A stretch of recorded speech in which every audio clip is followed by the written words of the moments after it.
my name is Bokyung Byun. I go by Bo. I'm a classical guitarist originally from Korea. I moved to China when I was about 13, and again moved to the States at the age of 15 by myself. And then once again, moved to New York City to go to college. Then I moved back to LA, where I just gave my concert last week. So here's my interview, and I hope you enjoy it.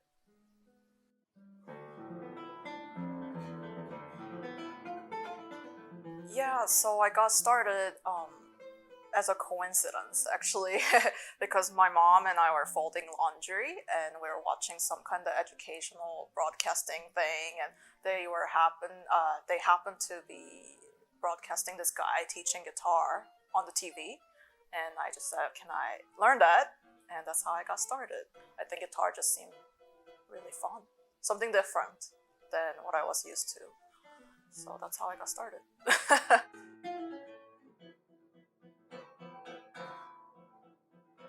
I don't want to say too many because I know, in the 80s, 70s, earlier, the immigrants coming from Korea, they had to deal with so much more. But for me, because I was much younger, when I came here by myself, I was 15. I think just managing everything on my own, but language definitely was the biggest thing, I think. Although I spoke a little bit of English, all of a sudden I was thinking, oh, I wanted to go to college and this and that. So there was that huge barrier that I had to kind of jump over, of my language skill. So I think that was the biggest thing, and not having any family members or any friend that I knew that I could count on.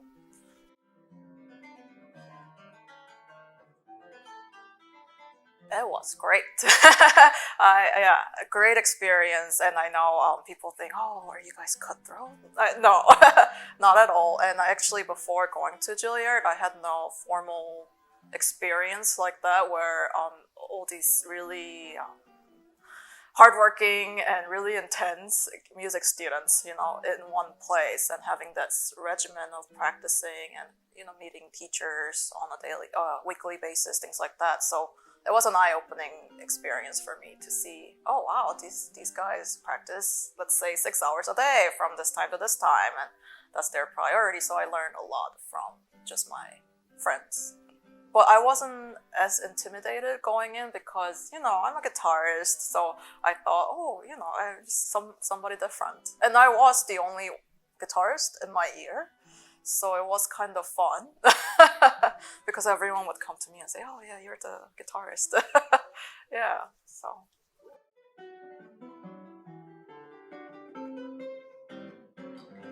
Teaching has always been there since my undergrad years. Even now, I work for this nonprofit organization called Lead Guitar, where we go into public schools and teach guitars to little kids, K through 12.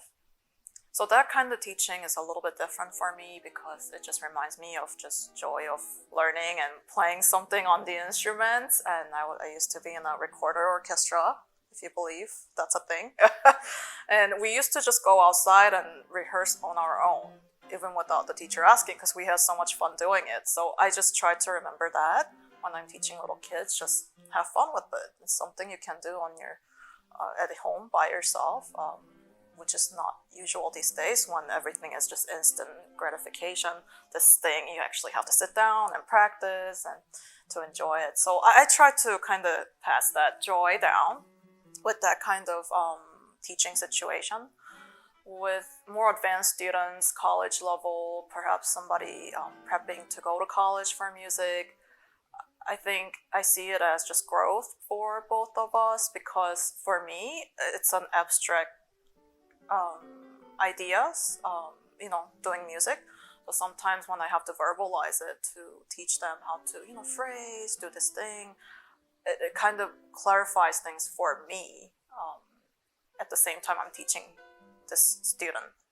So, and the more they grow as a musician, the more I have to kind of up my game to match that level and keep leveling up together. So I think it's a beautiful, teamwork in that sense. So yeah, that's how I see teaching in general.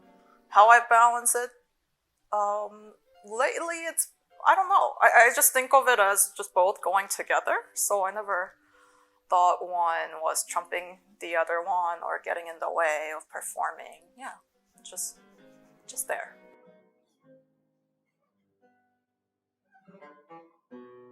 The idea came from me talking with my composer friend Nikki Son, who's a Korean composer. We sat down and thought about, oh, why is it still hard for composers to write for the guitar? It's because the guitar is a very idiomatic instrument, meaning that um, we're very different from other stringed instruments. For example, violin, cello, that composers might be already familiar with writing for. So we said, well, looking back at the history of guitar music, collaboration always was the key for making this new music written for the guitar. So we thought, oh, let's provide that relationship by pairing composers with guitarists so that composers get instant feedback as they're writing. Does this work on the guitar? Is this comfortable?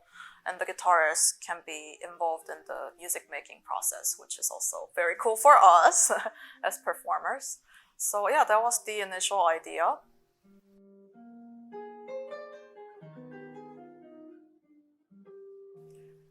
It's very important, I think, because as a soloist, especially, I get stuck in a practice room, like kind of practicing on my own, and I think it's easy to get stuck in my own mannerism and just my way of doing things and kind of plateau as a musician or just as a person too. So every time I get to collaborate with other musicians or even students, composers, all these other people, I think that kind of gets me out of that my box of doing the same thing over and over again. So yeah, I really value it. So much to learn from.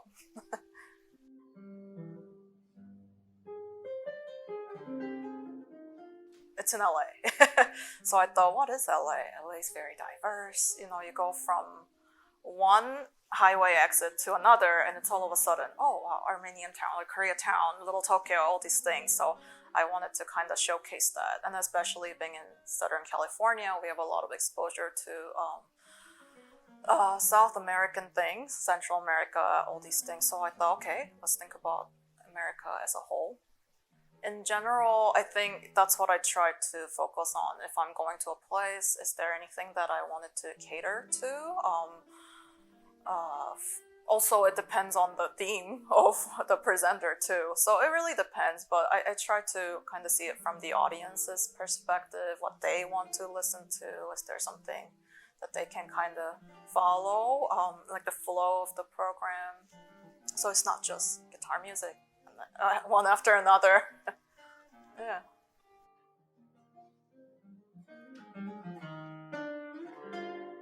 His name's Castellano Watadasco, and he was one of the composers on the program. He's an Italian composer who came to the US fleeing the Nazi back in the days. Yeah, I don't know what it is about his music, but I always kind of find it very satisfying to play and really speaks to me. So I find myself going back and back again.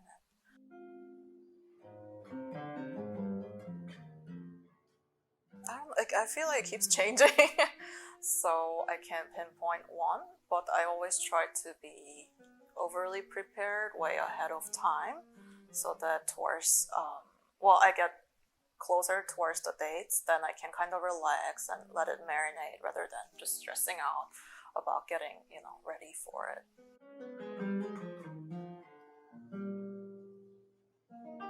Well, generally, I try to listen to what's popular at the moment, just so that I know, oh, people, this is the trend, right? Oh, this is what's happening. And you can always kind of reflect it back to what you do and the music that kind of feed into that. So I find that really fun. Lately, I've been listening more to K-pop, which I haven't done in a long time. It's also fun because you can see everything is universal these days. It's not just K-pop doesn't sound one thing, and like American popular music. It's everything. So yeah, those are my guilty pleasures.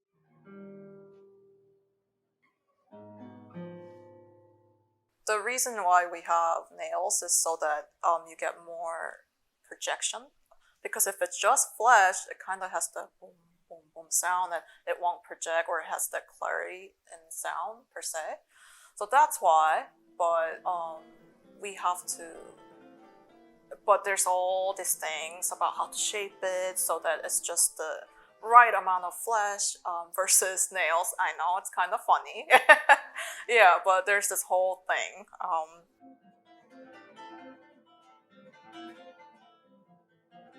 Oh, it depends these days.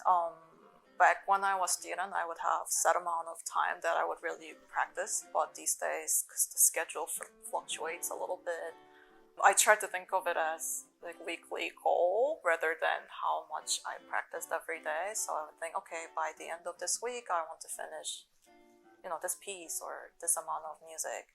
Then I try to do that rather than, oh, today I practiced 4 hours, because I think it's not as efficient. I don't see practicing as this, oh my gosh, this hateful thing that I have to do, but rather, oh, it's a fun thing, you do it so you can meet this goal that you want to meet.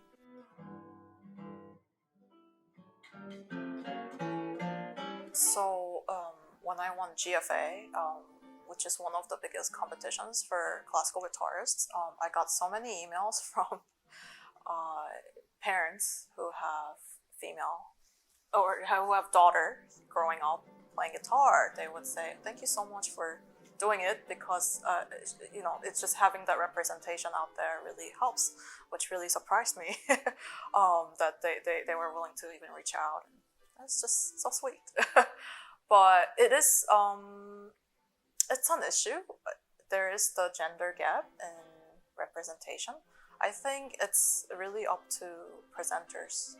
It's their responsibility to really consider having equal opportunities for both male and female guitarists, and just in music industry in general, because it's not that there aren't that many talented female guitarists. There are plenty. So what is it that's stopping them from hiring them? I think it's really important that they take the step to make that gap go away. Because the more they initiate the change, it'll just become the norm. This is what I don't want to promote. Hire female guitarists just for hiring female guitarists. Don't think of it that way. Hire them because they're great. They're unlimited amount of female guitarists that are out there. So let's get them based on their merit, not because they're just women. Yeah, because that's sometimes the messaging that goes out incorrectly, that they just have to hire somebody that's female. But no, give them equal opportunities. That's all.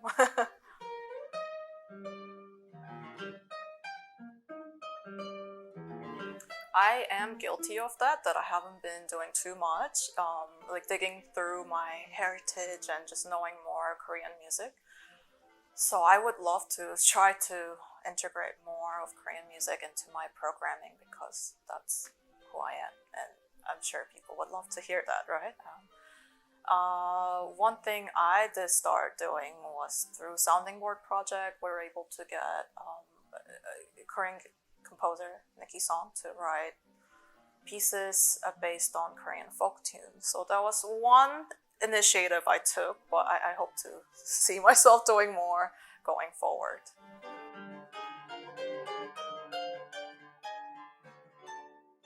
I think so, especially being a musician too. There's this whole kind of notion that Asian players are going to sound very mechanical, very not musical at all, right? So it's hard to kind of cross that barrier still, even now. So I try to really, every time I can, just show what I can do, just to break it, just chip it away little by little.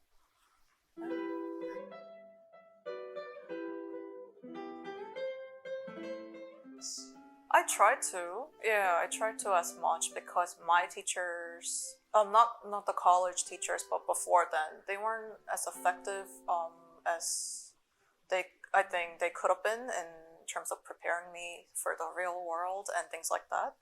So that's what I try to kind of tell them if they're especially thinking about having a career in music. Prepping them. This is the reality, and take it or leave it, right? Yeah, because I kind of had to learn that attitude on my own in a way. I was in this glass box of thinking, oh, I'm gonna go around playing guitar for everyone, it'll be okay, but yeah, there are, and I really appreciate that a lot because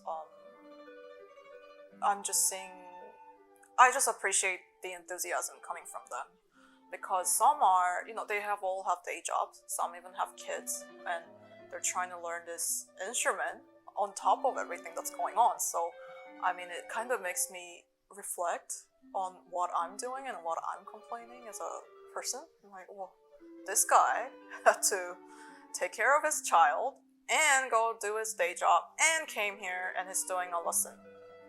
What did I do? I got stuck in traffic. Yeah. It's like, let's go, right? But yeah, the diversity, I really appreciate it because it can so easily get stuck in just one-dimensional. I teach you what I do and that's it, but it's more of like a conversation within the studio. So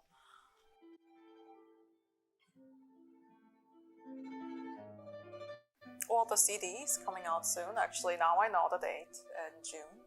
So it's the Naxos CD I did for winning GFA. Yeah, it has again a lot of American composers who are from Turkey, Brazil. So I think it's something to look forward to.